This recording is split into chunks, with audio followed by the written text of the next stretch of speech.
All right. So there we go. Okay, we on now, y'all. All right, now, we sorry on. everyone. I apologize. For some reason, our sound wasn't on. So once again, this is Smoooth Conversations. I'm your boy Smoooth, and I was saying a whole lot of stuff that y'all didn't know I was saying. I hope y'all were some good lip readers. Yeah. But if not, real quick, sorry for the audio issue. Thank you, wifey, for the comment, because I didn't know what was going on until now. But yes, I've been doing this show for about 2 months now. And yes, y'all can hear us. Good, we good now. Awesome. So I apologize about that, y'all. But yes, this is Smoooth Conversations. Scan the QR code on the top right of your screen. Follow everything about Smoooth Productions. I have my own clothing line. Well, not clothing line, but customized apparel that I do, as you can see here. Okay. You know what I'm saying? So go ahead, get on the website. I just put some stuff on there about maybe a half an hour ago. So go to smoothproductions.com, Smoooth with 3 O's.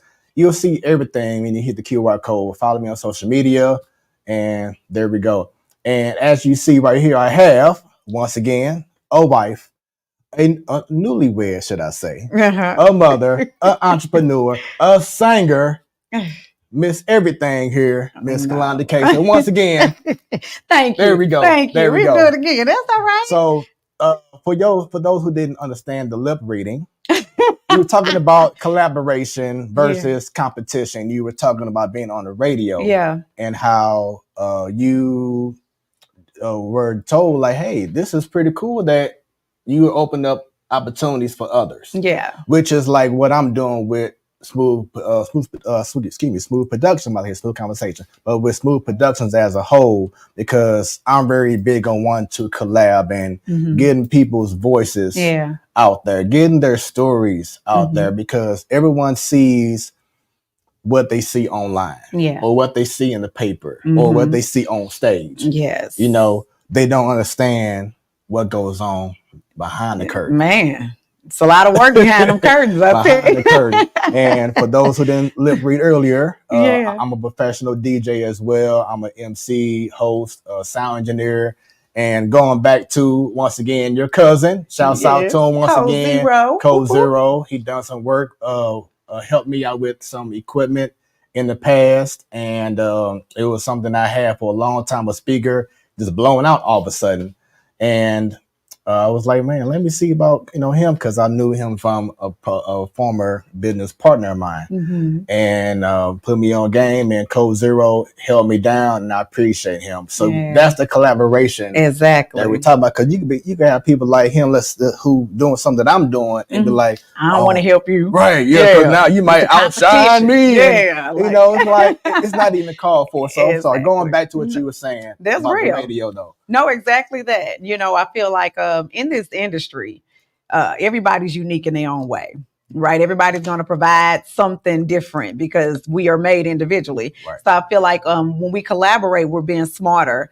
I always say that we sometimes get ahead of ourselves, right? We feel like we shouldn't collaborate because of competition. But I feel like when you put your heads together, you might need this on your resume. That person might need that to get you a better opportunity. Right. And sometimes I feel like we don't think like that. People try to charge for stuff. Like I tell people, as much as I done in the industry, as much as I done, accomplished in life, at moments I have still done things for free, depending on what it was, because I wanted to add it to my resume, right? I wanted to add it to my BMI page. I wanted to add it. So, I think if we be smart about who we work with, and be humble and be okay to collaborate, you never know where to take you. That's true. And I've been DJing for 20 years, so I've seen clients who they're serious about things, and people who be finicky. So have you gotten to a point where you can tell off of a conversation if a person is something that you really want to deal with? Oh, 100%. I thank goodness that I had a record deal so early in life, that I was exposed to the industry so early, head first, right? Up there with the highest of the highest, Barry Hankerson, Static Major, Kanye West, like to be in that world, right? And to experience so much, it prepared me to see the people when they come and when they ain't right. So I was thankful for that, because you can send some. I think that's what kind of gets people with me, because I've had thousands of opportunities thrown at me, and I'll turn things away. And they probably be like, why you turning? What makes you think you, right. Some things I will, because I've seen that world and I'm not desperate. Right. And so I'm blessed. I'm already living my life. So you smell some people when they coming along and it ain't right. So I tell people, quit signing your soul away. Everything ain't for you, and the right thing will feel good. It'll feel comfortable. You wouldn't have to be questioning like, is this right? Or should I do this like this? It's just, I don't know. I thank God for the early break into the industry. Yeah. So before we get back to your career, let's talk about this, because last month it was last month, right? This moment right here happened. So what was it? July? Let's July. Oh, yeah, exactly. Yeah. I forgot now what, September? Yeah. July. Yeah, so actually it's 2 months today. Yeah, time go by so fast now. You're like, what month is it? But talk about this moment right here. Oh man, oh my goodness. So Joe Capo Kent, well known as well, 3-time Grammy nominated producer, produced for some of everybody. Nice. When you go down the list, too many to name. Heavily celebrities, helped launch a lot of people's careers. Nappy Roots. I mean, you go back, he's been doing this a long time. And so we met through music, unexpected. And so, yes. And so to live right, we made a decision to do the right thing and to marry. I mean, we ain't getting no younger. Exactly. End up just, falling in love out the blue, to be honest. It just happened through music, through conversation, both being in a space though of just focusing on life individually, separately. And it just, I always say a guy gonna have to smack me in the face with who I'm supposed to be with. And that's exactly what he did. God said, I got you. Just hold on. I got you. It's coming when it comes. Yes. Don't get mad. Yep. Then all the people like, you was dating, we was just dating 2 months before. I was like, no, we weren't. Not the same. No, but I'm just saying, you just don't know when things happen. I wasn't looking. I wasn't dating for real. I wasn't in the world of dating. I was focused on life and just what's next in my businesses. And this just came about. We were introduced by someone, and then we started working together, and the rest is history. All right. So when y'all were introduced, was it like when you first saw him, like, well, damn, hold on? I couldn't stand him. I tell my friends, I was like, I can't stand him. But what it was, when you meet somebody, and I never judge people, but with him, I was like, he a producer. You don't date people in industry. I was just about to ask you that question. Yep, immediately. I was just about to ask you because, like they say the same thing about drummers. Yep. Yeah. DJs. You know what I'm saying? MC, host. Yeah. And, like you said, people want to be too quick to judge, But it's awesome because, as you said earlier, you didn't have no intention. None whatsoever. You know what I'm saying? It just naturally happened. And it's similar to my wife and I. Shouts out to you, Jayance. Love you. I was DJing an event. Okay. And it was for a friend of hers who was doing a 4K walk. And I'm DJing, just doing my thing. And I played Beyonce. Okay. And the wifey loves Beyonce. I didn't know that, you know what I'm saying? But I played Beyonce and she just stopped whatever she did, ran to the dance floor area and just started doing her little dance. And I'm like, I like her energy. But even then, it wasn't like I want to get at her. Exactly. Or I'm interested. Not saying that, it wasn't like that, but I just wasn't on that mindset. I'm just still doing my job, but I just liked her energy. Yeah. So I came over to her and was like, I like your energy, the whole nine.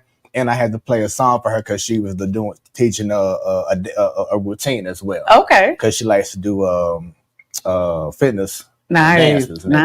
Okay. So then after that, maybe a couple of days down the line, one of her friends, who was a mutual friend on social media, I saw some of the photos and I said, "Oh, that's her." And then I realized what her name was. Okay. So I did some DMs. Nice. Okay. Hit her up. Some DM. Hey, you got to go for it. A year later, we married, see? And it's just been the best thing ever. Exactly. And I've had conversations with others, but it's something about having that person that can elevate you. That's right. And also make life easier as well.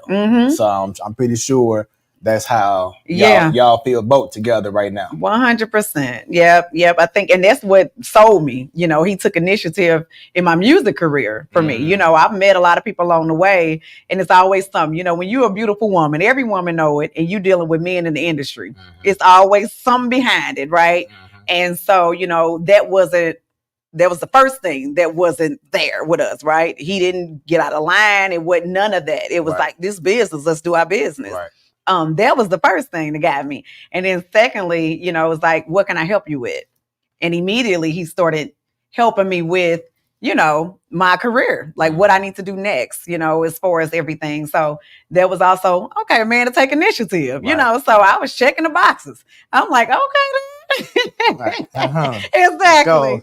Let me check these boxes some more. Okay. So no, but literally wasn't looking for anything, you know, totally against even dating at that time. Like, let me focus on me. So. And that's what's crazy. You got a comment from Shannon Will saying you look so cute in that purple. Oh, thank you, Shannon. And once again, I'm sorry for those who were liberating earlier and didn't hear me. Please feel free to leave comments, questions throughout this whole entire conversation, because we want to be able to interact with each and every one of y'all as well. As long as it is approved by yours truly, Smoooth, I will have it shown on the screen. So bring them comments, questions, whatever you want to go ahead and put out there. We got you. Nice. So, but that's a beautiful thing, is that no matter how much you plan to not do something. Don't forget what you asked God to do. Exactly. And then what's so important also is that, and I say this all the time too, but you want to make sure that when you're praying to God, be specific. Don't just be broad. Oh, Lord, please bless me with a man who makes a lot of money, because then you get that. And then the rest, right? He treats you like the worst thing ever, and then you want to hate men for the rest of your life. Right. You know, so it's like, you know, be specific with your prayers. I had to learn that, because I've been humble all my life, and when you come from the streets, when you come from the hood, which is where I come from, with all brothers, you see your mother in the grind and things like that, single person household, you know, you fine with just having a meal to eat, right? You don't think about, let me pray for these specific things. I'm just grateful for what I have. And so I had to learn, you know, as I got older, like, be specific, you know what I mean? So, So you got you a little Midwest swing actually going on. So born from St. Louis, correct? So where you going from? Oh man, all over. So I tell people, I know everybody always say I'm country. I realized that when I listen to myself back on TV and stuff, I'd be like, girl, you are country. But no, I'm from West Side. First, I grew up 5155 Maple, so Page and Union. And then Summerview City, half my life. Yep. So I went to, you know, there was elementary, Flynn Park, but my brothers, you know, they were in, you know, middle school and stuff like that out there. And then ended up where I finished everything. High school was Riverview Gardens. So been a little everywhere. Speaking of which, 4 of the last 6 years now, I've been doing their bonfires. Really? DJing the bonfires. That's what's up. They still having them. And I'm doing it again next month. Oh no, I was at the one, our reunion bonfires. I didn't get to go last year, but I went the year before. Okay, so, that's what's up. So the year before, the last 2 years I've done them. I did one like 3 years ago, but then I skipped a year because they want to have someone else that they knew that was at their school. Right, because I was just like, what school are you from, DJ? In the Riverview Gardens bonfire. Right. Well, so first off, I went to the V. Okay. But I know Jason. Okay, Me and him have done stuff years back. Gotcha. So he knew I was a DJ. Okay. And so like I did the first one, and then I think they went a different route because they wanted to bring in someone that they knew. Yeah. They wasn't that pleased, so he called me back. So the last 2 years, and now it'll be 3 next week, next month, that I've been doing that bonfire, and it's been epic. So hopefully you'll be available to come. I'm gonna try to come. I know October the 5th. Yeah, if I don't have a show, because I'll be there. I would love. Yeah. So it's just amazing that you brought up that school. Yeah. So going back, you graduated from Riverview. Yeah. Saw that you got into dancing at a young age as well. Yeah. Everybody started at Judy Best Talent Center. Everybody started there. That's all we had really kind of for minorities at that time. Mm-hmm. A lot of us started there, but really a lot of my dance career had been self-taught. So I started there early, but I guess I didn't like it. I don't know. I ended up not even doing it past probably 7 years old, but I took a lot of courses at Harris Stowe. I remember as a kid. I went there too. Yeah, really? Yep. Took a lot of like summer program where they taught various forms of dance. My mom kept me involved in that. I also did Boys and Girls Club. Mm-hmm. So Herbert Hoover at that time, right? I was at Matthew Dickey. Okay. So, we're not. They were the ops. Exactly. Now I'm Herbert Hoover. That's where we went. Now, did you go to y'all ain't have a dentist like ours, did y'all? No. Okay, so not the same. Everybody remember her, the dentist lady up there. I think it was Miss Francis. I don't know, whatever. But I know. What is his name? Clint Fowler. Okay.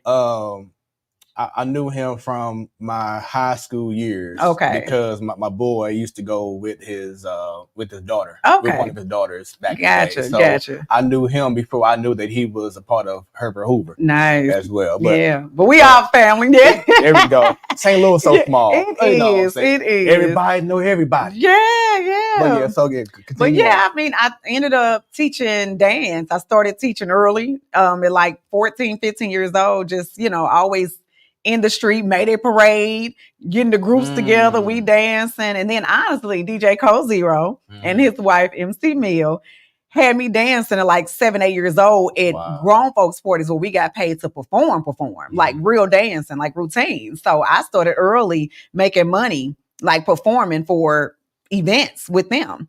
And so they put me out there early on, Yep, y'all gonna dance. We had a little dance team. It was me, my brother, my cousins, and they son. And so we would be out there performing. So I ended up starting teaching for the mayor of it's Normandy. And so at that time they had the community center. There's now, I think, the Harris Stowe Center or something now. Right. It used to be a community center, so I used to teach there. Okay. And then I just kept elevating from there. I started a dance team in Hazelwood, and then I ended up teaching at Hazelwood High School. So I started coaching there as the head coach for the Pridettes. And so I've been teaching and had the drum line, ended up bringing them aboard. And so we rocked it out, did a few competitions. But when I had my own, I was like, okay, now I'm spending too many times with everybody else, baby. Right. I got to invest in mine. So that's what made me not teach any longer.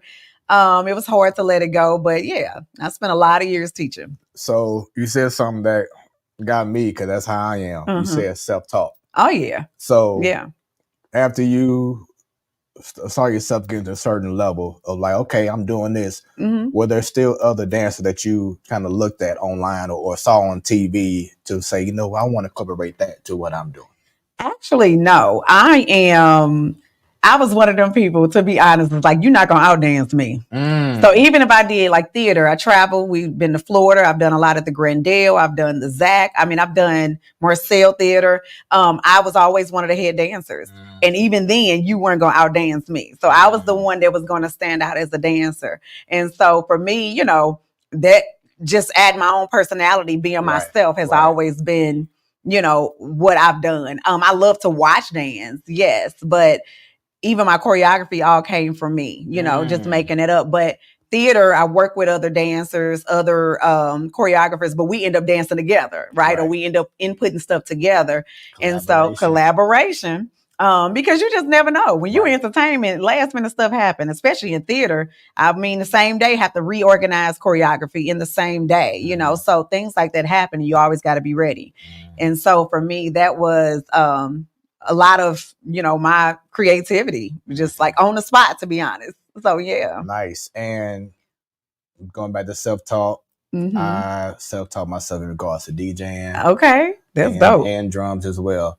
And I mean, I look at other DJs, online or in person, and I see what they do. Not saying that I incorporate what they do. It's just like you said, you want to, okay, now let me add my own flavor to it. I always say my own smoothness. Yeah. What I'm saying? The things. And I'm always told after I DJ an event, like, your style is different. And I appreciate that, because one, for me, I'm really big on reading the room. It's not about, okay, I may have a set list in my head that I may want to go ahead and do, but I want to go off the vibe of what I'm seeing in the crowd. Yeah. Because if I see them vibing off of something that I may not have originally planned on doing, right, then I'm going to keep on rocking with it because I want to keep everyone happy. Exactly. You know, vibing. Yeah. So going with that, from dancing to singing, being on stage, when did you ever have stage fright? And if you did, what helped you to kind of get over that fear? Well, I ain't had no choice. I had to get over it in the same day as I was put on stage.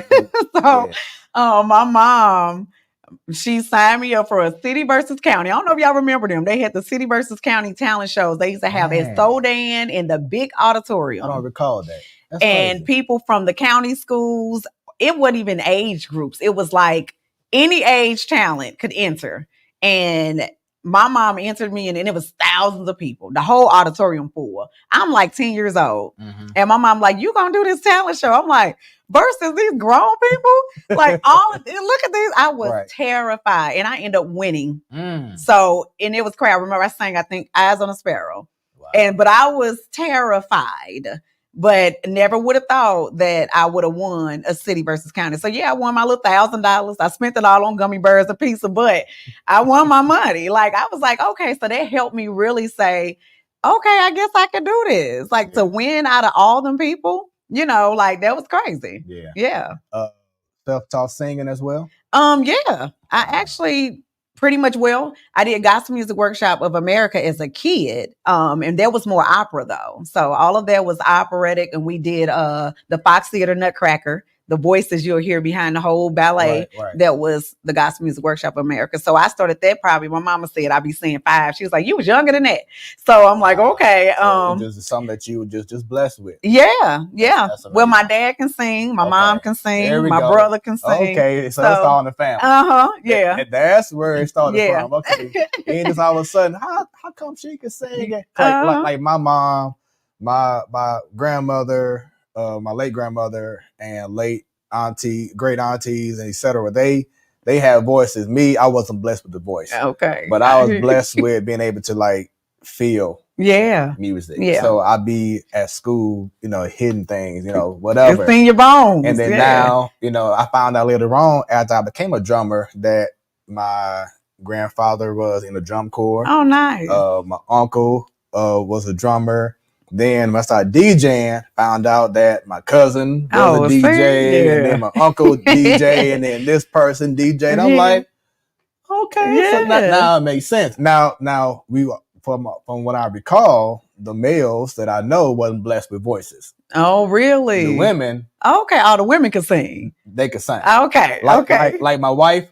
She can sing. Okay, sing. I like to sing. Wifey. I want to hear Miss Jamie. That's right. Wifey, if you're hearing this right now, I can tell you now, you didn't leave yet. Come downstairs so you can meet Kalanda Kay in person before you leave. Absolutely. But yeah, she can sing. She's getting to a point where she's getting more confident in regards to singing more up front. Okay. Because at my church, shouts out to Washington Metropolitan AME Zion Church. Okay. She has been put more in the forefront of leading more songs. Good. So it kind of, like you said, forces you to, okay, let me stop being shy and be in the back and whatever. Now she has to do her thing. Yeah. So she's definitely blossoming even more and more. That's nice. She used to go to Friendly Temple. Okay. She used to be a member there in that choir as well. Okay. So she always was singing. That's what's up. In the back. Yeah. But now she's... Come on forward now. Come on. Yeah. But yeah, I feel like y'all definitely have to collab as well. Oh, yeah. Because she loves to dance. She's big about fitness. Good. I want to talk to you about that as well later on. Okay. But I think y'all would definitely have a nice... collab once y'all, talking me and everything like that. I love it. Yeah. So before we continue on, let's talk about this as well. Family. All right now. Big on family. Talk about this photo right here and how much it means to you. Yes. So that is my beautiful family. My son, which just graduated high school, he's attending college for his first year in the apprenticeship program. Congratulations. For cybersecurity. So he got to take care of me when I get old. Right. That's the goal. And then, of course, my husband. And then my beautiful daughter. She is 9 and vibrant. She another me. Yeah. Stay tuned, world. Man, so when I get ready to be like, oh my God, this is a lie, my mom be like, well, you did the same thing or you the same way. But yeah, family is everything. I am grateful for my support system. So not just my family in my home, but my brothers, my mom, my grandmothers, my aunt. When I say they don't miss a thing normally, I know they got tired of me. I stopped inviting them after a while because I'm like, we just had a show this day, but they come on out and they support. So family is big for me. My brothers and I are really close. We've always grew up though with the house that everybody kicked it at on the block. Because my mom didn't let us spend the night at folks' house and stuff like that. Which I've never done it with my kids either until they got older. Nowadays it's just different. It's different now. Now like my mom and late grandmother, like especially certain friends. Yeah. Like I've always had a set amount of friends. Especially the main four, me, my best friends, Jonathan, Eddie, and Miko. Okay. We just been brothers since we were like in grade school. Dope. Yeah. Still tight. Yeah. Never had an argument, never had a fight, never got mad at each other, stuff like that. Yeah. Yeah. Friendship. So I can say I'm going to their house and it'd be like, oh, have a good time. Right. You know what I'm saying? Them certain ones. Exactly. Yeah. So I feel you on that. So like you said, have a family there to support you. Has to be a beautiful thing. It is. Yep. Anything I need. Has there been times where now I know you're a very confident person, but every now and then, you have moments. And have there been a moment where you was like, man, it just ain't coming together like I want to or whatever, and you have family there to say, no, girl, you got this. Yeah, I mean, really, I am, which is weird. I'm a person that I have a lot of mental willpower. And so for me, I barely have moments where I'm like that, right? I just feel like everything happened as it needs to. I don't fret about anything. One thing I'm not afraid of is failure. Because I look at any stumbling block, any setback as a comeback, right? As a way to do better, to regroup, reform. And so in life, I'm always normally the one like, okay, like, right. My god sister always say, I could call you your mom, and she'll say, oh my God, this happened. And she said, I'll call you, be like, girl, it ain't good. And so I've just always been like that. I feel like I said, I grew up with, nothing, right? And so I watched my mama grind. So to me, I ain't scared of failure. I'm not scared of starting over. I'm not scared of rebuilding. And so when things don't be how I want them to be, I figure like, hey, it's for a reason. Right. Maybe I ain't supposed to go that route. God only knows. So, that's just how I operate. But family is always there. I mean, I think I'm more the one to get a hard love. I'm the one to like get yourself together. Right. Come on, you got it. Yeah. Right, I'm not like, hey, we don't give up. We don't quit. I'm that person. I feel you. And my wife can attest to this too, because she always say, well, I'm always like the calm, positive mindset. Like she could be, and then, and it was very important because I'm sure you may have a day or your husband in which one person is other person has to be that. The balance. You know what I'm saying? Yeah. It's going to be all right. Yeah. It's a reason for everything. It is. And I always say it's a reason why the door is open and the door is closed. And why you got to take the other road instead of the one you really want to go on. Exactly. Exactly. So, that's real. So going back now to you and your career. So the different stages I want to talk about, in regards to yourself. So you talked about earlier dancing. Yeah. Talk singing, but we'll get more into the singing later on. But let's talk about.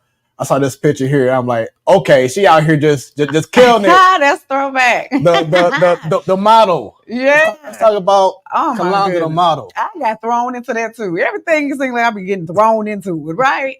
Well, my good friend, one of my best friends, Sean Henley of 917 Nosh Experience, he had always did design. So we threw the first biggest Rip the Runway here in St. Louis at Union Station in 2006. We had every NFL player there. We had, and we threw it ourselves. Me, Sean, and probably the rest of the few people we gathered together to help us with that. But so I was supposed to just be facilitating. And he would always say, "You gonna put this on and walk too." So that's really kind of how modeling has really, I've never felt like I was a model. You know, that's not my area, you know, but I got thrown into it. That's pretty much how it happened. Once again, thrown into it. Yes, thanks, Sean. Yeah, he would throw me into that, put this on and walk, you know, because, you know, that's pretty much what it was. Yeah. Yeah. So with modeling, I know that there is a lot of peer pressure to maintain a certain look. Can you talk about that from a mental aspect? Because you may have some models who they, you know, go crazy trying to make sure that they stay a certain way, stay a certain look. You know, they may not get chosen because they may have a role here or whatever. You know what I'm saying? So talk about, for those watching, the mental aspect of fitness, eating right, just that mentality of not trying to overdo yourself to maintain a certain look. Yeah. Well, I always tell women, don't conform to what you think the world wants you to look like. And the way that I look at it is that God created me how he wanted me. Right. You know, he created everybody how he wanted you to be. And so when you get to plucking and surgeries and adding and to meet the standard of who, you know, really being honest with yourself and say, who am I trying to, you know, appease? Who am I trying to, you know, get to look at me? The world we live in today, all shape models exist. You know, you got people becoming more and more comfortable in their skin, which they should. You know, this is how you create it. I think, you know, the part of how in the past, yes, you got to be slim, you got to be tall, you got to be, but we don't live in their world no more. And that wasn't perfect. They were sick themselves. You know what I mean? They were making sure that they wouldn't eat and overeat and starving themselves. So I think that being comfortable with who you are, I always been a person that did what I wanted to do. Every outfit, from every hairstyle to everything, I will try it if I want to try it. Yeah. So dread saved me, because when I tell you I was a different person by the week, people go through my picture, was like, wait a minute, you just had blonde hair? I'm like, yes, I did. Switched you know, it up. Yeah. Just being you, you know what I'm saying? Being okay with who you are, you know, because nobody can, you know, at the end of the day, when you're at home by yourself, you are your worst critic, right? And so if you're not okay with who you are, then who else you expect to be okay with that? They're going to always try to change you, you know, but none of us are perfect. We're all flawed. So I know that God has blessed you with your husband. Yes. But we all know that there's a past. Oh, yeah. Talk about just being a woman in the industry, the temptation. The temptation that may have came your way. How hard was it to resist? And just talk about just being a woman. And do you feel like you may be getting advantages because of how you look? Or someone may look at you like, oh, okay, she got this because this. You know what I'm saying? Just talk about just being a woman in the industry. Wow, that's a real one. I would say that I got my record deal because I am who I am and what I look like. We are our own best marketing team for yourself. And I knew that, you know, I knew that I was blessed to be beautiful. But I know when to use it and when not to use it. And at that time when I was like, I want this deal, that's for one example. Yes. I knew to perform for Barry Hankerson. I knew to sell this product, right? As a singer, as a performer, right? And through the visual eye as my sex appeal. So yeah, I used it. And that day we were signing the deal, right? And so I know how to use it, but that doesn't mean it's entertainment. So I tell people that who you are behind it's the thing. Entertainment. I'm totally different on stage than I am behind the scenes at home. And so, you know, I think that people misconstrue that. You have a lot of men that, I've been approached by so many in the industry. You know, I can name a lot of them. I've sat in studios with them. But I've never been that girl. I've never been the one that can say, oh, okay, I'll give in. But maybe because I was raised with all boys, maybe because my mama told me ahead of time. Like, you know, I just never believed in selling my soul. I valued my morals, you know. And so for me, I didn't have to do all of that to get a record deal. I didn't have to sleep with nobody to get a record deal. I didn't have to sleep with nobody to create music. That was never my thing. And sometimes it might have hurt me from making it to a certain point in my life. And I know it did. You know, I was tried by many that are high up, you know, and it's a test. Right. I've been tested, you know, at industry parties, you know, by big people who, you know, I ain't gonna name folks. But no, did it? Yeah. I never stop playing. I ain't gonna name drop, but I have offended people by turning them down. Yeah. And these are major people.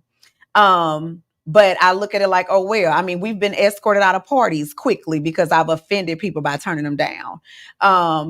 You know, it's crazy as it sounds, but I still, even no matter what level a man is at, I experience that still today. A lot of men can't hear no because they're used to yes, because of what they have, because it's worked on other women. I'm like, I was raised with all boys. It ain't nothing I ever needed in life that I couldn't get from my brothers. Nothing, you know, so for me, that's never been my thing. I can change my own tire. I can change my own oil. You know, I don't need, you know, you to help me because you got this, you know, so I was just blessed to be, you know, in the family that I'm in, to where, you know, I ain't got to go outside and do all these other stuff to get ahead. I think that women are going to always be jealous. I recall being at an event, and I tell a lot, I got a lot of friends, guys, women, you know, people like, you just hella cool. You like the homeboy, you know? Right. And so one of my guy friends, I used to tell him, like, you wouldn't believe how much I be hated on. I almost had a fight at Elmo's because the woman just decided to start hating. And she didn't know I was there with like 20 dudes, though. So she hurried on and fixed it when she realized I was there with my brothers. My bad, girl. Do your thing, girl. But she literally admitted, well, you was just so pretty. And it was like the craziest thing. I mean, literally, that happens all the time. And I was telling the guy friend, I was like, listen, I don't know what be wrong with women. Like, they are so envious. They, you know, I don't get it. I'm a woman. If I see a beautiful woman, I'm going to say, girl, you look cute. I was just saying this to my wife because the other day we was at Home Depot. And we saw one black woman going this way, other one going this way. And like, they just, hey girl, I love your braids. I'm like, I've been saying that a lot, you know, like my wife, like I'll put on front street, but she loves to see big booties. So like, she worse than me. You think y'all looking together? You think? So she was working out somewhere, and she just complimented the girl. Hey, you know what? No homo, but girl, that thing is thank you know, stuff like that. So like, she's quick to compliment another woman. A confident woman is. That's the difference. And so I'm able to do that all day long. I'm gonna tell you beautiful. You know what I mean? That's just, I like to see Black, beautiful people. That's just who I am. I don't care, man or woman, you know, so I'm acknowledge it when I see it. And I was telling old guy, I was like, I have these issues every time I go. It's always something. He didn't believe it till I had a show one night at Top Shelf years ago when they first kind of opened. And he and some older women, because the old women love me. I love them too. And they were sitting at the bar, and it was some younger girls. As soon as I got on stage, he said, them girls started talking about, she thinks she cute. She did, she that. He said, even the women with me was like, and she is. You know? Right. He was like, but you told me this happens. And I finally got to see it. And like, you ain't lied. They just mad. I said, so, but it's never bothered me. I'm still wanting to walk up to be like, girl, you cute. Even though I know you just said all that you said about me. You look good. Yeah. And it changed their perspective. Like, you know, but I'm going to get it all my life. My mama told me as early as 6, 7 years old, you're going to have women hate you all your life because of what you look like. I was prepared. So going back to, you brought up the sex appeal. What are your thoughts with the current state of women in R&B or in rap that may take sex appeal to a whole different level? Sex appeal is different from ratchet, is different from, you know, just distasteful. Sex appeal is very few that have it, you know, when you think about what that really is and what it represents. You know, I always say selling hope has been my thing. I've always sold hope. And what that means is that, yes, I'm on stage and I'm classy and I'm sexy, but I'm not coming out here butt naked. I'm not out here twerking, you know, and if that's what they do, that's what they do. But I think then you get upset when the man approach you in the way that they approach you. Or you get upset when women are dogging you out in this. But that's, you put yourself there. Leave something, like the old folks say, to the imagination. They used to say that. And it's really that, like, I'm going to give you a little peek. I might wear this dress and it's long to the knee, but it might be, where you like, is that kind of thing? You don't want to give them everything that they can just, see what challenge are you leaving the guy? You know what I'm saying? What's the challenge left when you out here being just raw? I think that it's changed. I think about like Sade, beautiful, just in person, standing there, elegant, not doing all this extra, and still so. How many records? Right. So I always think about that. Like, we don't have to do that extra just to be acknowledged, to be successful, to be, and I think women should want to be respected. So you were telling me about that right there, and I think my wife was come on over. She looks so good. She ready for this? Yes. You look good. Oh, she's sick. Birthday celebrating. I love it. You look so pretty. We do got to talk at your neck. I hear you singing. Yes, ma'am. So we're going to talk. Too much sauce. I'm glad. Look, no, ain't no too much sauce on it. Right. We going to find out. You see, look. Yes, you're leaving songs. Let me go ahead and. Yes. I love it. Black love, y'all. Black love. Safe travels out there, okay? Yes. See you later. See, that's how we do. We ain't holding nothing back on TV. And that's right. That's right. That's how it's supposed to be. And I always say, when you pray for something all your life, and it's there, no, don't hold back. Exactly. Because like we both say, in regards to my wife and I, we pray for this. Yeah. You know what I'm saying? We've been through certain things in life, and it led us here. And it's like, why hold back on rejoicing? Exactly. Yeah. Why hold back? Yeah. And then tomorrow's not promised. That part too. I tell people, like, even with my husband, like, we didn't date, for 5, 6, 7 years. It shouldn't take you that long to know if this is the person you're supposed to be with. It shouldn't take you that long to hear from God to tell you this is it or you need to leave, So why not live your life while you have breath left in your body? Because we don't know when our last day gonna be. So going back, I thought about an artist. Okay. Janelle Monáe. Yes, I love her. So she came out. Oh yeah, she changed up. So at first it was suit tie, business attire, unique. And I'm like, okay. Then all of a sudden, out of nowhere, it was I'm just butt ass naked. Yeah. Everything. So just tell me, as the artist, a woman artist yourself, what was your mindset about seeing that change in her? Man, it was so disturbing. Really? Because I'm like, what happened? And I know the industry. I know what it's like. And I know that I don't know what her deal was like the first time, right? And we know sexy, and that's taken over versus elegant. Mm-hmm. We know being ratchet is taken over versus being elegant. And so she felt maybe that she has to move with the times to get them sales. She reminded me of Prince when she came out, just a female version of a Prince. And I'm like, I love this. But what man is saying, oh, that's sexy. Right. You know what I mean? And so instead of saying true to who she was and who she came out as, she decided to conform to what the world wanted her to look like. And sometimes them labels will pressure you. Right. You need to now show more cleavage. You need to show more this. They do that too, because they want their money. But at your expense? No.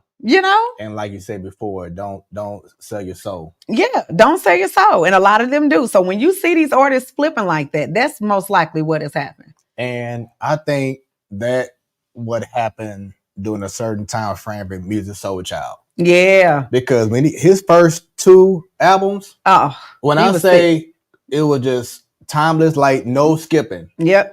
But then when he came out with like that dun dun dun dun dun dun dun dun dun dun dun on my radio, and it was cool. Yeah. But like you trying to do every other song like that, and that just wasn't your style. It wasn't him. It was cool. Keep it mellow. Yeah. Neo soul style. Yeah. You ain't gotta try to add.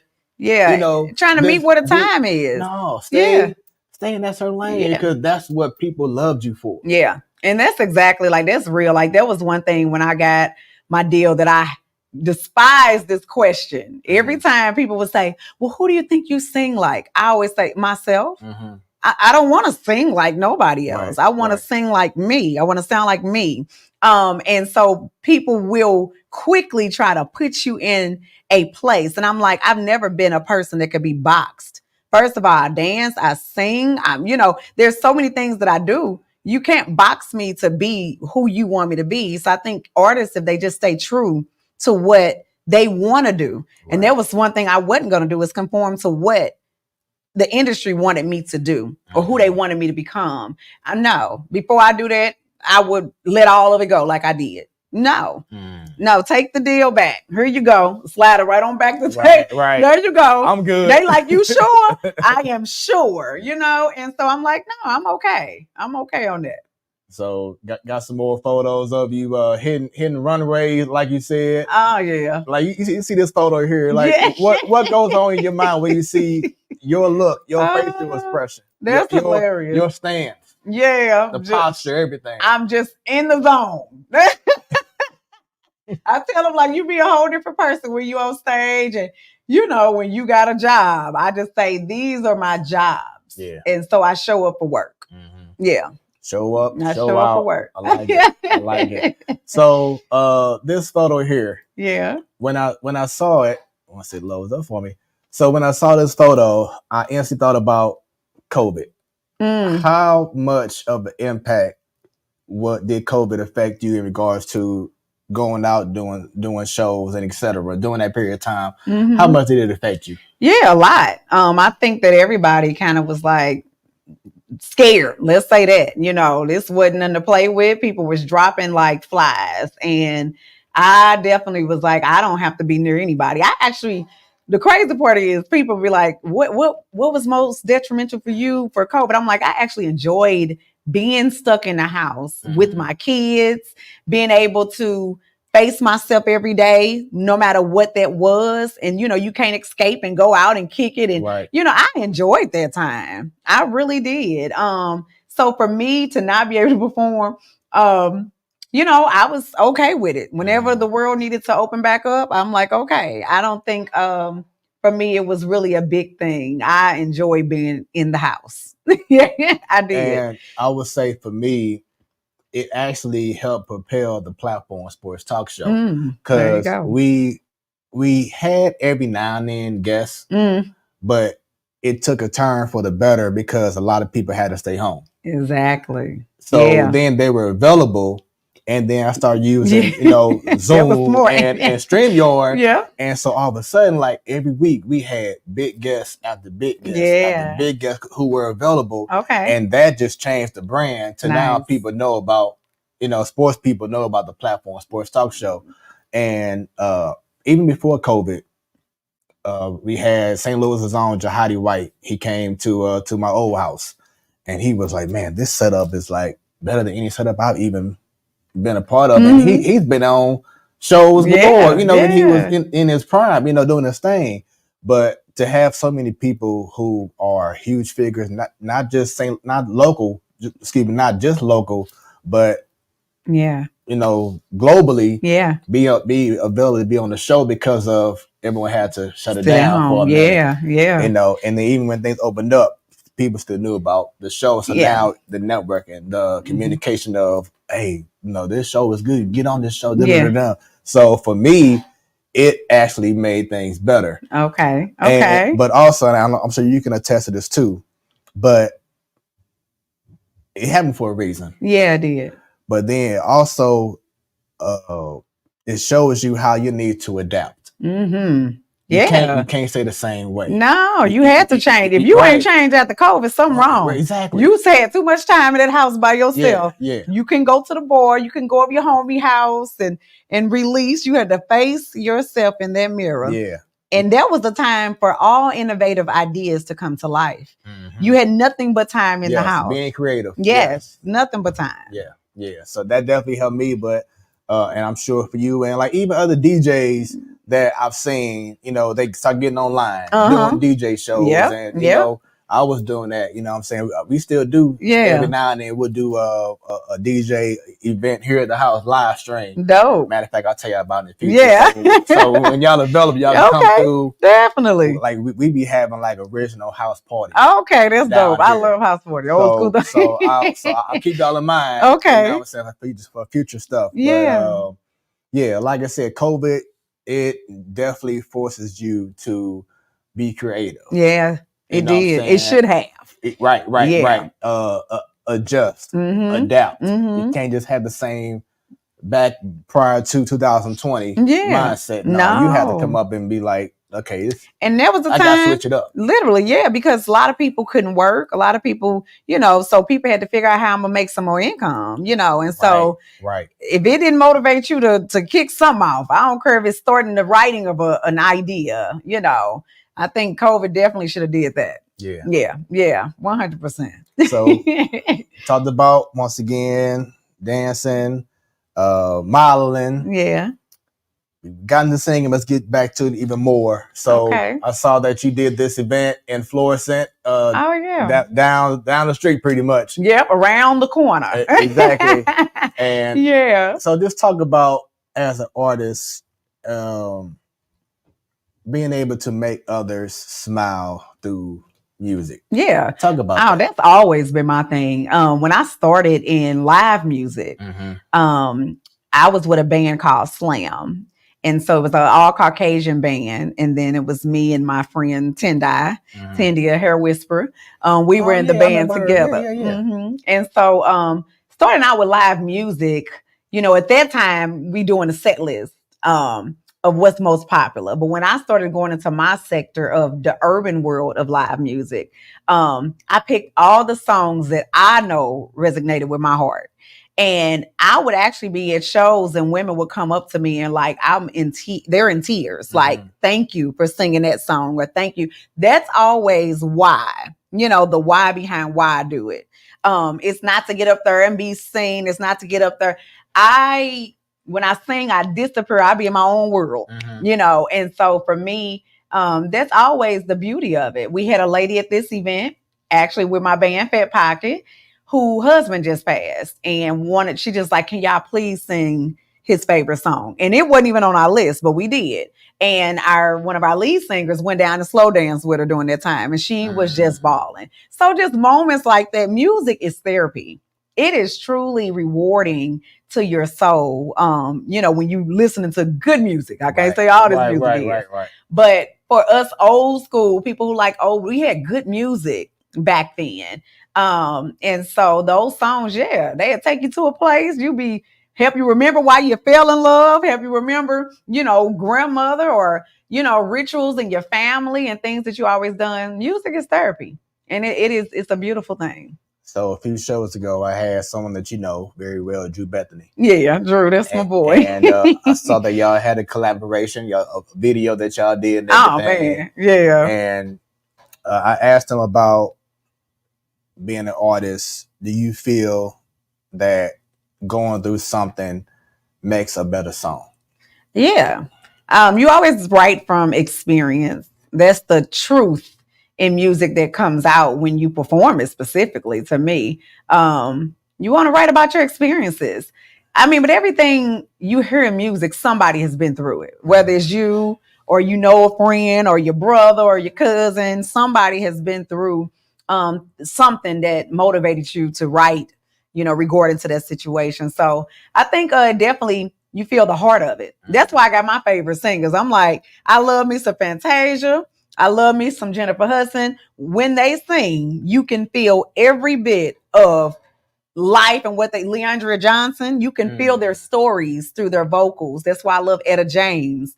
Your wife would be mad at me because I'm not a Beyonce fan, but she's a great performer. Really? I'm just not a fan. Why is that?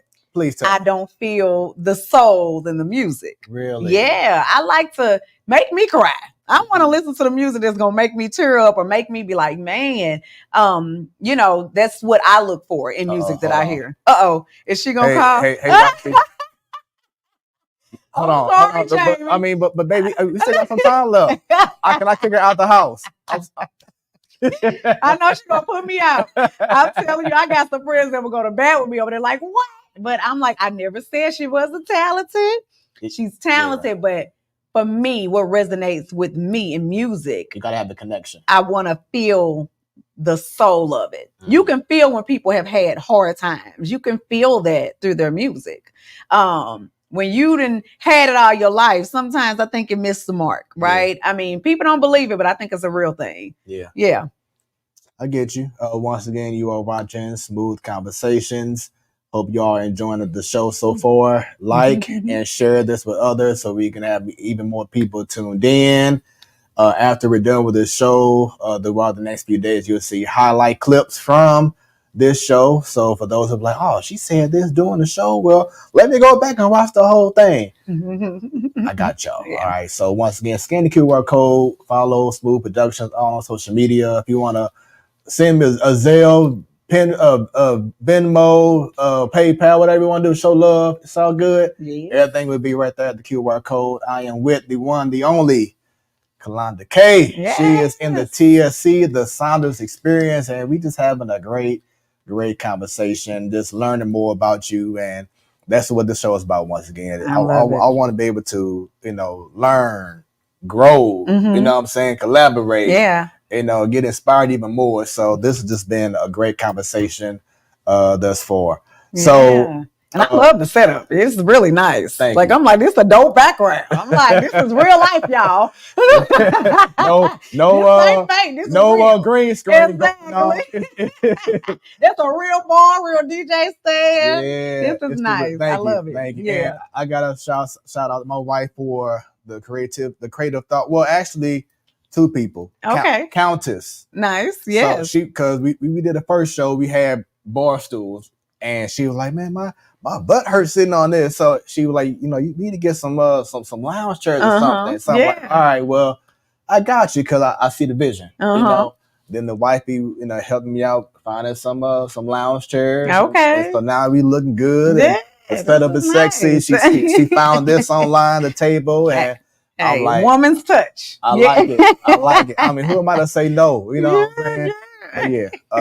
Love it. So just going back to let's show off this photo here, that because I said earlier how it's people that that I'm like, oh, you know too. I know that person too. Who is that? Listen. So let's show this photo here because I see you with your girls all the time.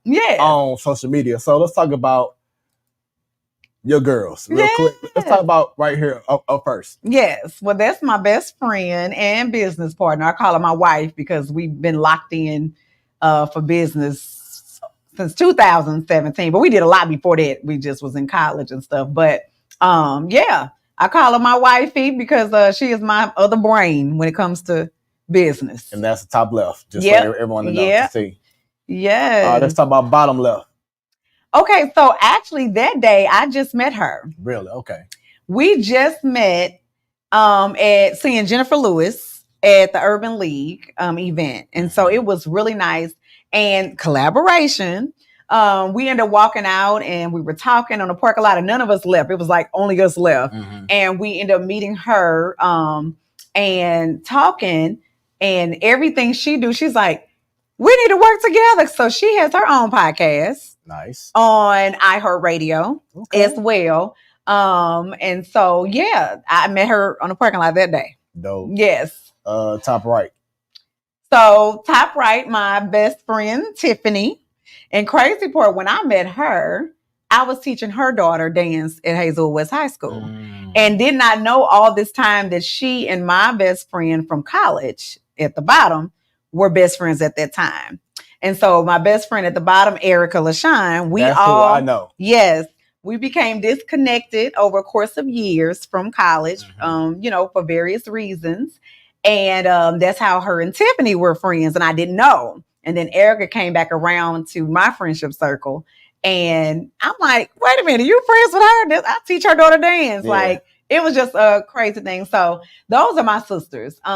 24 plus years of friendship between Tashawn and I and Erica as well. I mean, we stayed in touch. We just, life got in the way. And then Tiffany, I met her in like 2018, something like that. So I know Erica because she used to be a trainer at my current job, which is Express Scripts. Yeah, exactly. And then she ended up being the supervisor as well. Yes. So we know each other.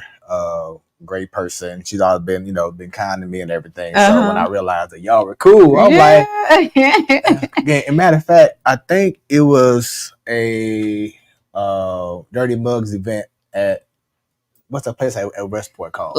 So with the train wreck or Westport Social. And I think she was there with you, and I think we said hi and everything. Okay.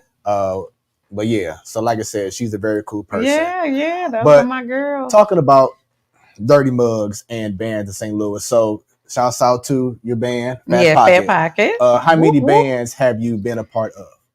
So really, it was Slam. When I did the urban world, I can't say that I had a set band. I work with a variety of people. That world, pretty much everybody kind of just worked together in some format.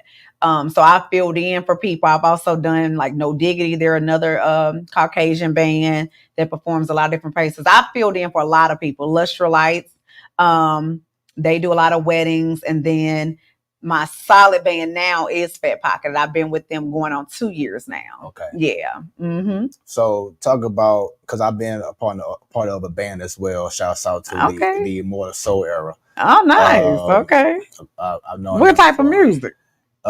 Pretty much R&B, jazz, a little bit of rock. Okay. Because my boy Matisse, he's the one who created the band. He always had like that Slide and the Family Stone, / Stevie Wonder / Music Soul Child / Common, type vibe to him. You know what I'm saying? Real soul, but he wanted to add different elements of different genres. Gotcha. You know what I'm saying? So like we'll have our jazz songs. We'll have and we mainly had originals. Mm-hmm. We had our covers, but we mainly had originals. Okay. But yeah. Like I said, jazz, R&B, we didn't do a lot of like ratchet rap, kind of stuff. Yeah. But like for certain events, just so we can kind of get our name out there, right. We'll do a little bit of this or, whatever. Yeah. But it was really like an eclectic, nice. You know what I'm saying? Type sound. That's so cool. With that being said, for you, do you have a set genre or is it just whatever? No, I've always been one of the main crossover artists here in St. Louis. I think it's like me and one other person that do a lot of crossover music because I started with that other world, right? And so I'm able to cover all kind of tunes. I've done everything from rock to country to R&B to hip hop, some of everything. So my background covers a wide range of music.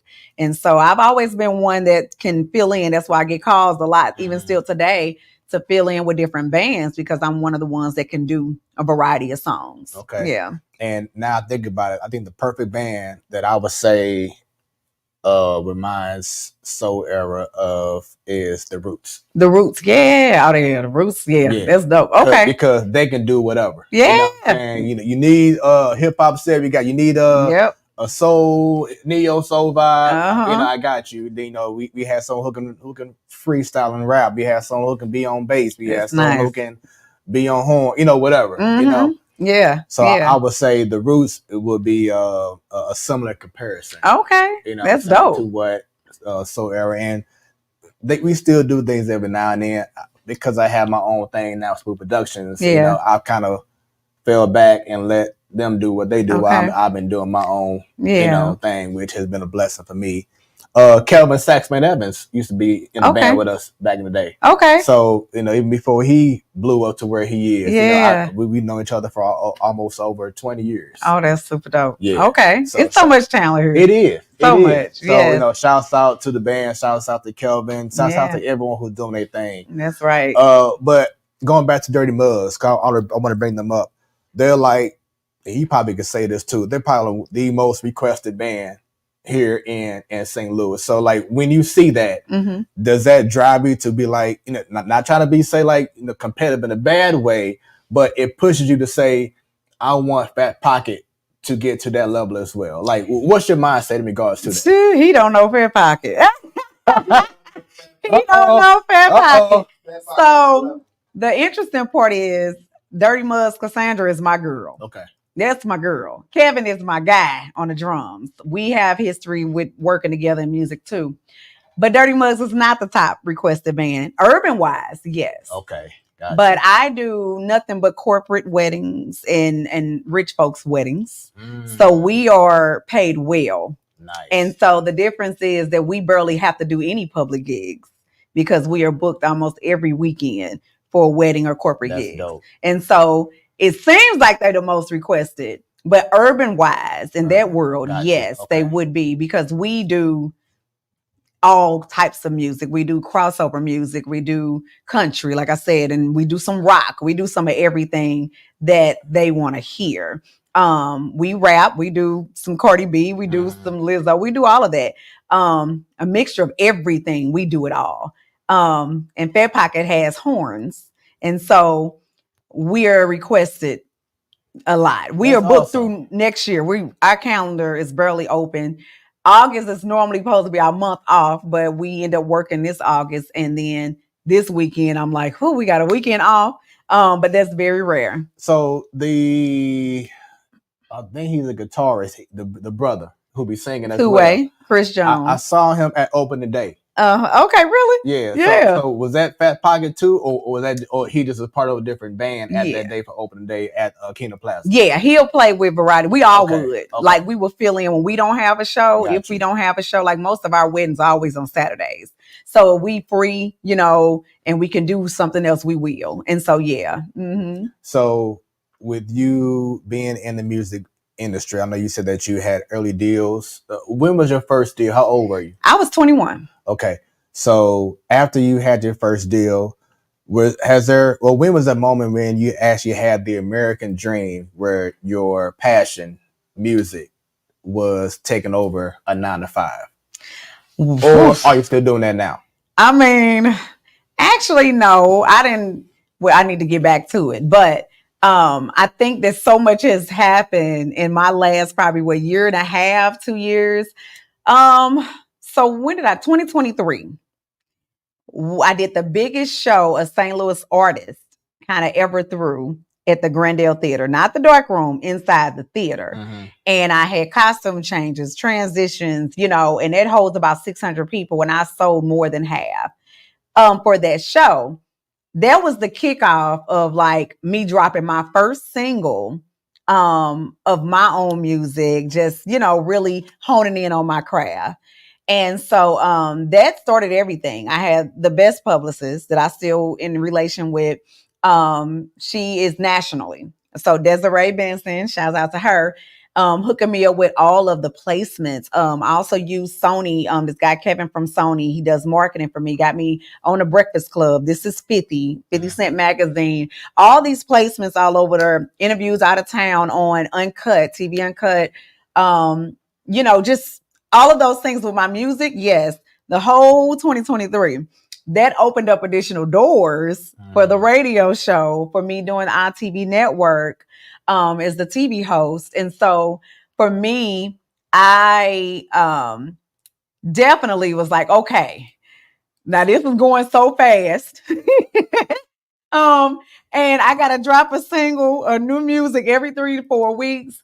So I really kind of just start focusing on the TV network, focusing on the radio station, and really helping other artists. Mm-hmm. And then I also did TV, so I did BT. I went away and did that for a month or two. I think it was a few weeks. A BT show pilot. And so that introduced me to new connections. And so still through that, I still get calls for different opportunities that I just tend to share with other people, because I'm like, I don't really care to do that sector anymore. But I'm always working. And so for me, being with Fat Pocket and being booked every weekend, that's another job that I love. The income is great. So I have to make time for everything else pretty much. Do y'all still have to have rehearsals? Every blue moon. So we just had a rehearsal like this week because we have something major coming up next week for in memory of Chuck Berry. And so we rarely have a rehearsal, but we will every blue moon, probably once a month if we do. So I'm gonna say it right now because I haven't had the opportunity to see you perform. Yeah. So I definitely have to see you and Fat Pocket hold they down. So after the show, we're gonna talk somewhere after the show because it ain't gonna be y'all business. Listen, I'm telling everybody, be like, where y'all been? Anytime people hear us, they be like, how can we find y'all? Because we are not like other bands. Right. We really are good. Everybody jams. Yeah. I love it. And my wife, we both love live music. You know what I'm saying? So we're going to definitely connect later on. Nice. After that. So let's continue on with this great conversation. Got some more photos. What we got So here? even more people that I know. And I see her, I think I've seen her a few times dance with you. But my girl Perp. Yeah, that's my girl. And so this picture we're preparing for one of my shows that was upcoming. And so those are some of the junior dancers on the outside, and then Cretia and Dejanelle. We go way back. I brought them aboard with me to the theater world, and that's where it kind of started with that. Cretia and I go way back, way back. So Deja I kind of met by bringing Cretia in the theater, and then she brought Deja, and that's where I met her. Nice. So Perp, I met her and Cretia when I was doing DJing an event for Keisha from the Rope brand. Okay, and so that's how we connected. Okay, and then Perp actually for a minute was part of my ladies' night panel. Oh, nice. My sports talk show. Yeah. Her love for the Lakers and Kobe Bryant. So she was on that. And of course, unfortunately, her daughter's school a couple years ago had that tragic incident at VAP. Prayers to the family. But me and Perp, we're good people. And I'm like, okay, I should know her. That's my girl, Then she knows Melanie, who's on the beat now. Doing her thing. Or no, is it the beat or is it the other station? I think she on 100.3. Okay. I'm not sure. With Cuddy Montana. Okay. So Mel Montgomery, who actually I know her through my wife and another lady as well. But just seeing all the people, I'm like, man, she know everybody. So I've been doing this thing a long time. So pretty much we ran into somebody or work together in some capacity. You brought up earlier how you've been in rooms or been involved with people like Kanye's and etc. I know recently SWV Escape was in town, and I saw this and I said, man, that's super dope. So let's talk about this photo here with Coco. Yeah, so definitely we ended up. That was funny day. That day was hilarious because I had to do ITV Network and her son Michael that's coming out. His voice is beautiful too. I had to interview them separately and then go into ITV Network and come back and interview Coco. It was crazy. But her manager, SWV manager, to me, it was really nice. She brought us backstage and pretty much this moment interviewing Coco in her, her trailer back there in the back. And that's producer Will, who produced a lot of her music. I think, what is it with Casey JoJo? They got a song together now. But so that was interesting. It was a good time that day. I'm not a concert person. Really? I am really not. I like intimate small settings. I'm not, I get like anxiety or something when there's too many people. But this was really fun because she really treated us like family. We got to go through the back and, see some of everybody. So, so that was a good time, actually. Speaking of everybody, you got some more. Oh, yeah. So we had a good time interviewing and just, they took care of us. So, and then I got to stay for the whole show. I was falling asleep, but it was good. It was a good show. I'm just like, I need to go to bed. I'm an early bird. So tired. I said, but it was really a good show. And of course, Candy. Yeah. And everybody was just so, cool. It was really, really nice. Yeah. So do you have a cool relationship with a lot of certain A-list artists, who's doing their thing in the industry? Yeah, I mean, people never really forget. I talk a lot to, which is funny, Claude McKnight of Take 6. That's my boy. Okay. We have a lot of conversation. I talk to And a lot of my people are like old school because I love old school music. I got an old soul. So it's mostly all the old heads, like talking to Mike from 6ix9ine Boys. We talk a lot. That's my boy. I also, anybody really, they don't really forget me. I have a lot of people that reach out and be like, hey, you know what's going on? And that's really nice that they check in on me because I feel like it could be anybody. Right. I mean, I could go on. I have everybody's number. They be like, you got everybody's phone number. But I just, if I need them, then I'll call them, but it's very rare. I met a lot of people specifically through like doing a lot of my interviews and being in different places. So they happen to be on the same sets, which is a blessing as me. And I'm like, y'all major people, and I'm just like, I'm in the room with y'all. John. It's a lot of different people. Some of everybody I've met, and then still have contact with. And they've been really supportive. That's the thing.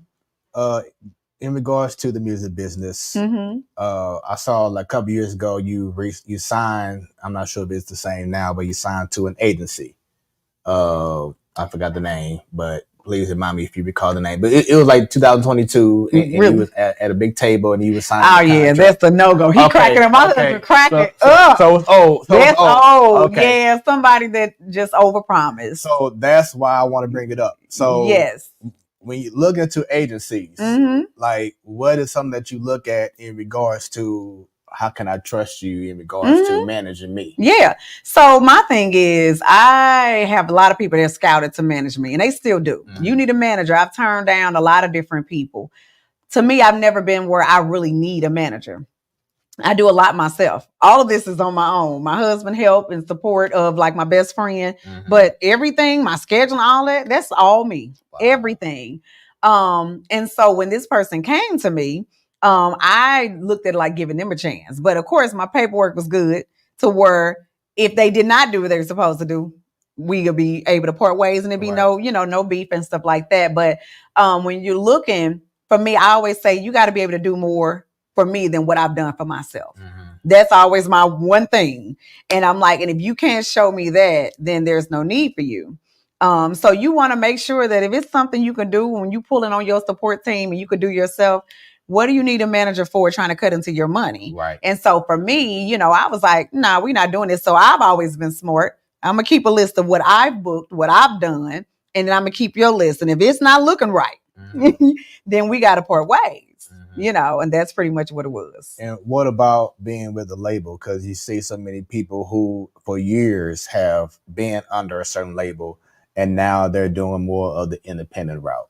Yeah, so independent is always the best way to go.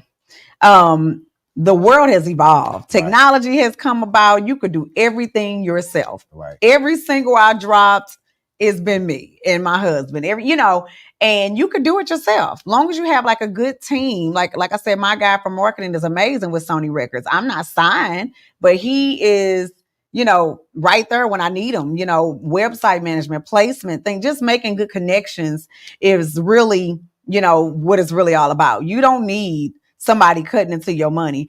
Honestly, there's ways you can do, agreements with artists that are A-list celebrities and work with them on it. If that's what you want to do, that's never been my thing, but if that's what you want, you could do it yourself too. You really don't need that. I have a lot of people asking me to manage them. They see my product, they see my package, and I'm like, that's not my job. Now I'll help you, but I'm never going to be a manager, So for me, you can do it yourself. You really can. You just need to know what to do. Have you had the opportunity to perform overseas? No, not overseas, but my music is spinning over there heavily, which is awesome. I get a lot of emails. I actually get, my little splits from the DJs over there playing my music on rotation. So that's a beautiful thing. You're able to see who your supporters are all over the world. And it has really been blowing my mind, who is really supporting my music. So no, I have not. I don't know. It's not like I have to. People don't realize I'm a homebody. I love to travel, but I like being at home. I really do. Literally, when I travel, I'm like, I can go home the next day. Even my publicists be like, girl, that's crazy. And I'm like, I can come out today and I'll go home tomorrow. That's just, I like being at home. Nothing wrong with home. Nothing wrong with home. Yeah. So I'm sure that you have been to a lot of places performing. Has there been a place that you've been that you was like, man, this is it. I love this setting. I love this venue, arena, whatever it's been. Really? I can't really say a lot of places, like even with Fair Pocket, I love it, the venues. But I would say, to me, I've always enjoyed my intimate crowds of people. Like, the venue doesn't make the show.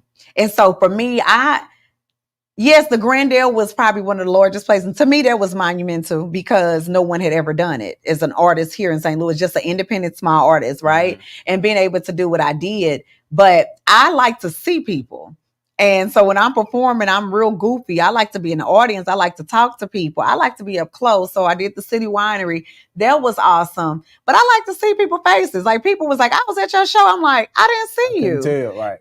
You were all the way in the back, or, So I'm a personable person. So when it comes to venues, I'm always choose smaller than larger. Yeah. Okay. Got you. And let's see. So you talked about RTV earlier. How did you get into RTV? I seen Corey Black doing things, Marlon Whitfield doing things. Yeah. I do know Teresa Fuller. Okay. I've done some. I did DJ'd her daughter's graduation a couple years ago. Yeah, she's good people. Yeah, actually been trying to connect the Platform Sports Talk Show with RTV in the past. As it should. But I definitely want, like I said, I'm big on trying to collab as long as it's people who's going to be on the same mindset of not being iffy with it. Jumping the fence, whatever. I need commitment. You know what I'm saying? Exactly. That's because I'm committed when I'm down with it. Yeah. But talk about RTV and being a part of their brand as well. Okay. Yeah. I mean, actually, Andre Holman over RTV Network, he found me. And actually, it was like almost a year before I started with him when he reached out to me, and he was emailing, and I'm like, I didn't even know who he was. He sent me an email like, how would you like having your own show? And I kind of was like, listen to me first. I don't know who this is. I really didn't have a clue. So he pretty much scouted me. And he, he has an eye for this thing. He's been doing STL TV for over 30 years, And so I found that to be, astonishing. I'm like, okay. And so when he basically like, I want to roll out the RTV network and you be a host. And I was like, I'm all for it. Like I said, like for me, I never saw myself doing half the things that I'm doing now. I've always known dance and music, but as far as television and then DJing on radio, like those things I never even saw me doing. That was not something I considered. But when people see things in you that you don't even know that you house, then you take a leap on it. And that's what I did. It's funny because you brought up earlier about Harris Stowe. Yeah. And Harris Stowe played a huge part of my life because I wasn't the person I am now, where I'll be in front of people confident and not shy and whatever, because now I'm a performer, I've done this, whatever. But before then, you couldn't pay me to like talk in front of people. I was always the one in the back. But I had this speech class at Harris Stowe. And I think for my final, we had an assignment where we had to, each person had to create a PowerPoint. You had to present it. You had to do all this in front of an audience. It was like I've done stuff when I was a kid. Yeah. But it's different when you a kid and compared to you being a teen or 20 some year old person. Yeah. And not usually being in front of people. And I aced it. Okay. And that just changed my whole that's good mindset. Now I can do this. So now, when I'm doing gigs where there's thousands of people to 100, you know what I'm saying, whatever, it's like I'm ready to take over and let everyone know who Smoooth Productions is all about. And that's interesting for me because I am the opposite. I tell people all the time, I'm very shy and people don't believe it. I'm super shy. The smaller the audience, the more shyer I become. But if it's thousands and it's large crowds, I can lose them, right? Because I can't see them. Yeah. So I lose that shyness. But if it's a small, like speaking, I am not that person for real. People be like, I do not believe that. Let me tell you this. Yes.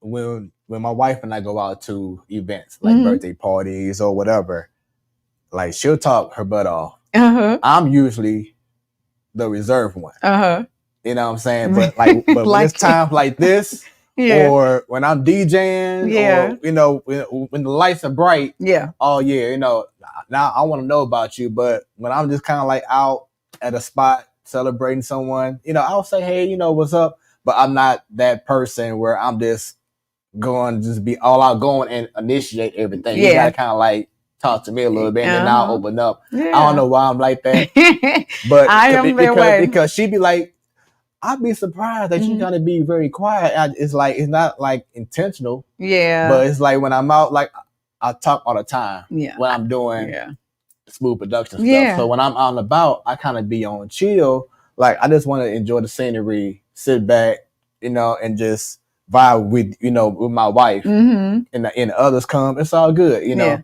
But I'm not that. I haven't been that person where I'm always like, hey, so what about this? And you know, I haven't been that kind of person. Well, my husband say I talk to everybody. I probably do, but I think most of the time, like somebody have to talk to me first. I don't know. Maybe I got to be in my own element and be comfortable enough to say something first. But yeah, most of the time I'm super shy, super shy. I'm like, don't ask me to talk or speak.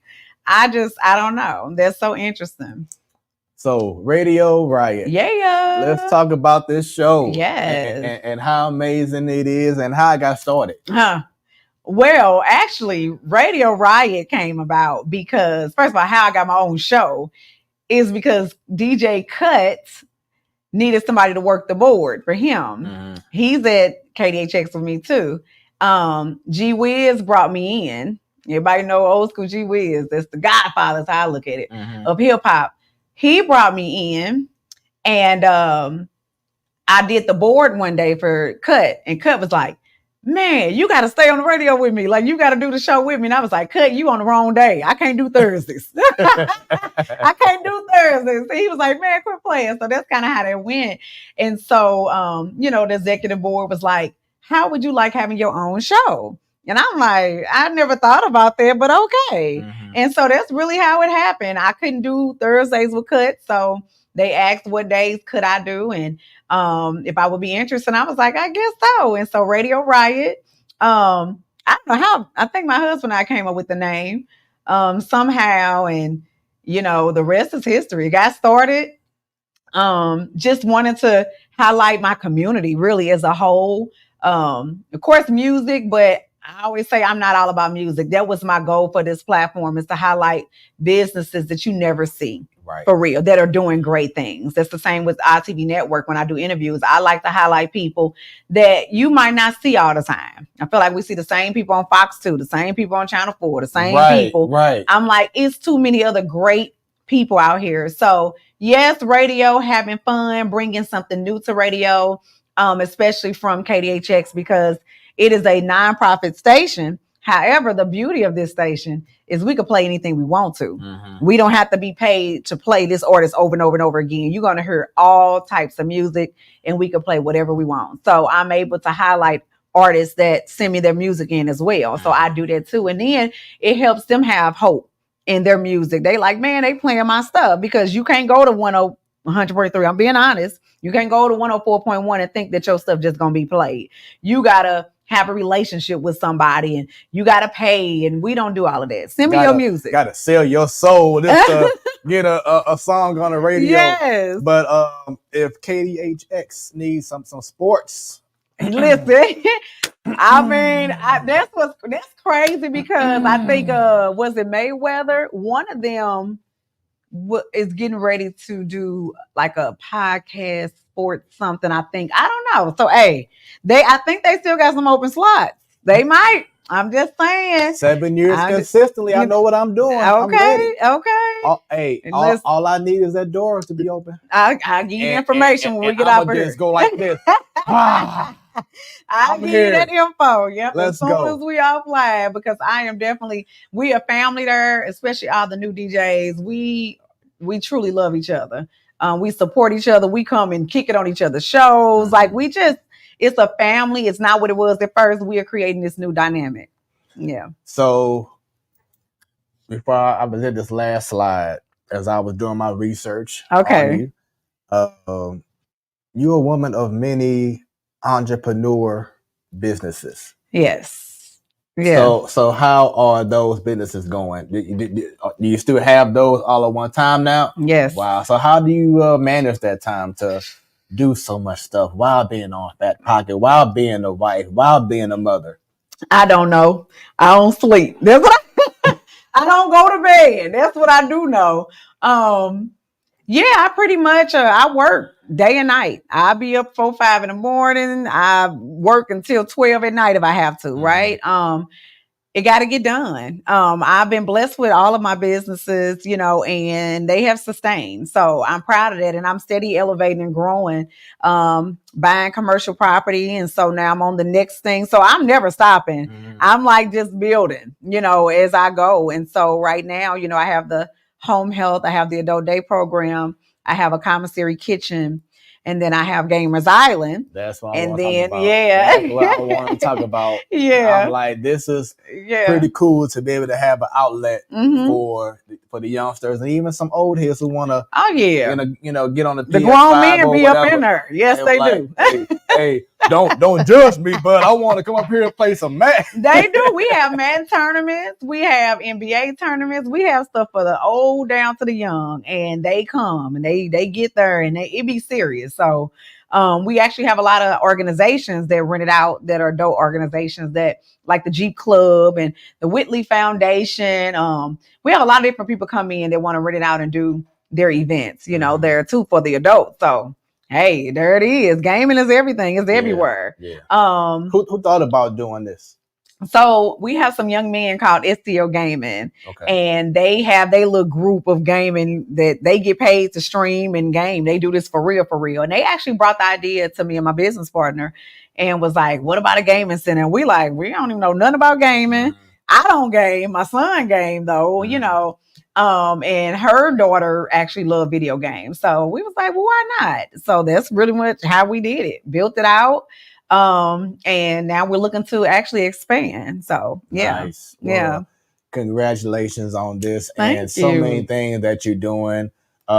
This has been an incredible conversation. Thank you. And yes. I said it from the beginning before the show, like it's not an interview style at all. This is just straight conversation. Yeah. And it's been an honor to meet you. You too. Thank you. And I hope and look forward. Now I ain't gonna say hope. Smoooth Productions is gonna do a lot of things. Yes. Along with you and your husband. Yeah. So let's collab. Okay. Let's do a thing. Because once again, I'm committed. Because I know, and the reason why I love doing what I'm doing because I know that I'm making a positive impact. I love it in everything that I'm doing. Yeah. And I always say to people who know me and they can attest to it is that I'm always big on providing that platform, getting people's stories out there. Like you said, you see the same people on this, on that. It's like, well, there's others who don't get the opportunity to have certain stories told that people been dying to hear. Yeah.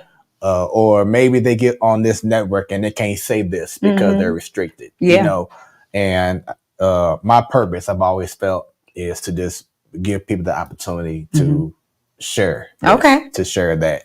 Nice. And that's what I do with sports. Nice. And as you see, that's what I'm doing with Smoooth Conversations. I love it. It's been a pleasure to have you on this show. I hope that you all have enjoyed it. Yes. Once again, scan the QR code, follow Smoooth Productions all around social media. Any special shout out that you want to give? Yeah, of course, my husband, Joe Capo, one of the best producers. Man. Come on over. Out here, if you want some good music, and he is doing big things. He is working all over the world, actually. There you go. So, yeah. So shout out to him, my family, and really pretty much, everybody. Shoot, all those who supported me and continue to support and listen in on my shows, and I see y'all from all over the world. To be honest, I have people sending their music from Germany, from Africa, consistently watching and just supporting. So I appreciate everybody. That's what's up, man. Once again, thank you for even looking at my DM because I knew at the time that maybe a lot of things that you would do, you had to go through maybe your booking agency or whatever. I am it. You know what I'm saying? So I'm like, well, I'm gonna reach out, but I'm not sure she's gonna see it. And then when you responded back, I was like, oh, she a real one. Yeah, you know what I'm saying? So thank you for, of course, responding and hooking this up, and like I said, taking time out of your schedule to be on Smoooth Conversations, and look forward to once again collabing and this turning St. Louis sideways even more. I love it. Thank you for having me. This was great. I appreciate it. And you're doing great things. So, like you said, it will evolve. Yes. And I'm excited to see it. Look forward to it, and so much more. This is Smoooth Conversations, where the conversations are always smooth. Stay tuned for the next show. I got people lined up, y'all. So, and maybe with the help of this beautiful woman right here, she gonna help me out even more connections and get more stories told. We gonna do things. So, shouts out to you, your husband, your family, and to everyone who tuned in. Hope y'all enjoyed it. Once again, like, share, follow Smoooth Conversations on YouTube. That is Smoooth with 3 O's, y'all. 3 O's. No one like me. I'm telling you, no one's like me. But stay tuned for the next episode. You just never know when it's going to drop, but I would definitely promote it, let y'all know about it, get all the hype going for the next show. Your boy Smoooth, along with the special guest Kalanda Kay. Y'all have a great rest of y'all evening and week. Peace out.